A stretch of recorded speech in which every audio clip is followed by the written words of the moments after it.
Hi friends, welcome to Karanya's kitchen. Karanya's కిచెన్లో ఈరోజు వీడియోలో బియ్యం పిండితో చిప్స్ని ఎలా తయారు చేసుకోవాలో చూపించబోతున్నాను. ఈ చిప్స్ కరకరలాడుతూ తిన్న కొద్దీ తినాలనిపించేలా భలే ఉంటాయి. వీటిని మీరు నెల రోజుల పాటు నిల్వ కూడా ఉంచుకోవచ్చు. సో ఇక లేట్ చేయకుండా బియ్యం పిండితో చిప్స్ని ఎలా తయారు చేసుకోవాలో ఆ ప్రాసెస్ ఏంటో వీడియోలోకి వెళ్ళి చూసేద్దాం. చిప్స్ని ప్రిపేర్ చేసుకోవడానికి ముందుగా స్టవ్ మీద ఇలా ఒక ప్యాన్ని పెట్టుకుని అందులోకి 1 కప్పు నీళ్ళని పోసుకోవాలి. సో ఇలా 1 కప్పు నీళ్ళని పోసుకుని ఫ్లేమ్ని హైలోకి పెట్టుకుని ఈ నీళ్ళని మరగనివ్వాలి. నీళ్ళు అనేది ఈ విధంగా బాగా మరిగిన తర్వాత ఫ్లేమ్ని మీడియంలోకి అడ్జస్ట్ చేసుకుని ఇప్పుడు ఇందులోకి 1 టీ స్పూన్ బటర్ని యాడ్ చేసుకోండి. మీ దగ్గర బటర్ లేకపోతే బటర్ ప్లేస్లో నెయ్యిని కానీ లేదా నూనెని కానీ వేసుకోవచ్చు. తర్వాత ఇందులోనే 1 టీ స్పూన్ ఉప్పు, 1 టీ స్పూన్ కారం, 1/2 టీ స్పూన్ పసుపుని యాడ్ చేసుకోండి. తర్వాత ఇందులో 1/2 టీ స్పూన్ జీలకర్ర, 1 టీ స్పూన్ నువ్వులు, కొద్దిగా బాగా సన్నగా తరిగి పెట్టుకున్న కరివేపాకుని యాడ్ చేసుకోండి. కరివేపాకుని మాత్రం వీలైనంత సన్నగా తరిగి పెట్టుకోండి. తర్వాత ఇందులోనే బాగా సన్నగా తరిగి పెట్టుకున్న కొత్తిమీర కొద్దిగా కూడా వేసుకుని వీటన్నిటిని కూడా ఒకసారి బాగా కలిసేటట్లు కలుపుకోవాలి. ఇలా కలుపుకున్న తర్వాత ఇప్పుడు ఫ్లేమ్ని సిమ్లోకి పెట్టుకుని ఇందాక మనం నీళ్ళని ఏ కప్పుతో అయితే తీసుకున్నారో అదే కప్పుతో 1 కప్పు నీళ్ళకి 1 కప్పు బియ్యం పిండిని కొద్దిగా వేసుకుంటూ కలుపుకోవాలి. బియ్యం పిండిని ఒకేసారి వేసుకోవద్దు. బియ్యం పిండిని ఇలా కొద్దిగా వేసి కలుపుకున్న తర్వాత మిగిలిన బియ్యం పిండిని కూడా వేసి కలుపుకోవాలి. సో ఇలా అంతా పిండి కలిసేటట్లు కలుపుకున్న తర్వాత దీని మీద ఇలా ఒక మూతను పెట్టి లో ఫ్లేమ్లో 1 నిమిషం పాటు ఈ పిండిని ఉడికించుకోవాలి. 1 నిమిషం తర్వాత స్టవ్ ఆఫ్ చేసేసి మూత తీసుకుని ఒకసారి అంతా కలిసేటట్లు కలుపుకుని మరలా దీని మీద తిరిగి మూతను పెట్టుకుని ఒక 5 నిమిషాల పాటు ఈ పిండిని పక్కన పెట్టుకోండి. 5 నిమిషాల తర్వాత ఈ పిండిని ఇలా ఒక ప్లేట్లోకి వేసుకుని పిండిని కొంచెం వేడిగా ఉంటుంది, కొంచెం చేతికి తడి చేసుకుని పిండిని గట్టిగా ఒత్తుతూ మనం పిండి ముద్దలాగా ప్రిపేర్ చేసుకోవాలి.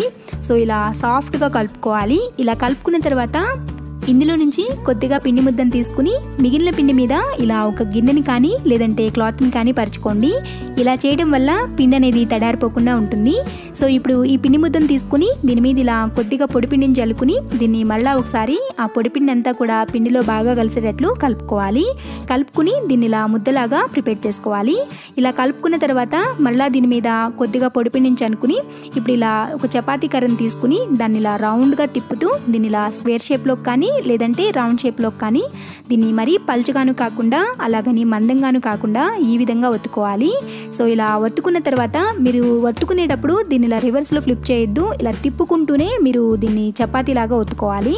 సో ఇలా ఒత్తుకున్న తర్వాత చుట్టూ ఉండే సైడ్స్ని తీసేసుకోండి. ఈ సైడ్స్ని వేస్ట్ చేయాల్సిన అవసరం లేదు. మళ్ళీ మనం దీన్ని పిండి ముద్దలాగా చేసి దీంతో కూడా చిప్స్ ప్రిపేర్ చేసుకోవచ్చు. సో ఈ సైడ్స్ అన్నీ కూడా ఇలా తీసేసుకున్న తర్వాత ఇప్పుడు ఇలా పిజ్జా కట్టర్తో కానీ లేదంటే నైఫ్తో కానీ ముందు ఇలా పొడవుగా లైన్గా కట్ చేసుకోండి. తర్వాత మీరు స్క్వేర్ షేప్లో కావాలంటే అడ్డంగా కట్ చేసుకోండి. నేను ఇక్కడ డైమండ్ షేప్లో కట్ చేస్తున్నాను. అందుకని నేను ఇలా ఫస్ట్ స్ట్రైట్గా కట్ చేసుకున్న తర్వాత దీన్ని ఇలా క్రాస్లోకి కట్ చేస్తున్నాను. అప్పుడు మనకి డైమండ్ షేప్ అనేది వస్తుంది. సో షేప్ అనేది మీ ఇష్టం, మీకు నచ్చినట్లుగా కట్ చేసుకోండి.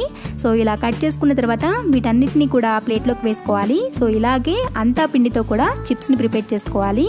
సో ఇలా ప్రిపేర్ చేసుకున్న తర్వాత స్టవ్ మీద ఇలా ఒక ప్యాన్ని పెట్టుకుని అందులోకి డీప్ ఫ్రైకి సరిపడా నూనెను పోసి నూనెను కాగనివ్వాలి. నూనె కాగిన తర్వాత ఇప్పుడు ఆల్రెడీ రెడీగా పెట్టుకున్న చిప్స్ని కొద్దిగా నూనెలో వేసుకుని మీడియం టు హై ఫ్లేమ్లో వీటిని క్రిస్పీగా ఫ్రై చేసుకోవాలి. చిప్స్ని నూనెలో వేసిన వెంటనే గరిటె పెట్టి కలుపుకుండా ఇవి కొంచెం ఫ్రై అయిన తర్వాత ఇలా గరిటెతో అటు ఇటు కలుపుకుంటూ వీటిని ఈ విధంగా క్రిస్పీగా గోల్డెన్ కలర్ వచ్చేంత వరకు ఫ్రై చేసుకోవాలి. సో ఇలా ఫ్రై చేసుకున్న వాటిని ఏదైనా ప్లేట్లోకి వేసుకోవడమే. సో ఇలాగే అన్ని చిప్స్ని కూడా మీడియం టు హై ఫ్లేమ్లో ఫ్రై చేసుకోవాలి. అంటే కొంచెం వేడి ఎక్కువ వస్తుంది అని అనిపిస్తే ఫ్లేమ్ని మీడియంలోకి అడ్జస్ట్ చేసుకోండి. వేడి సరిపోవట్లేదంటే హైలోకి పెట్టుకోండి. సో ఇలా చూసుకుంటూ మీడియం టు హై ఫ్లేమ్లో వీటిని ఫ్రై చేసుకోవాలి. సో చూసారు కదా ఎంత క్రిస్పీగా ఉన్నాయో.